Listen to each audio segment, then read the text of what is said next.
At initin, kabukan natin, nakita natin sa Facebook na sabon daw at Coke. Pakula nito, tapos panglinis na, pwede ng panglinis sa mga kalderong maitim.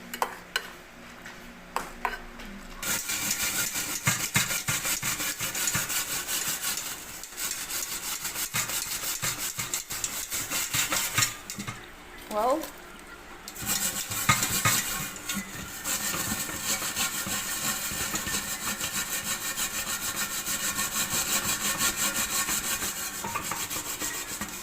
Legit!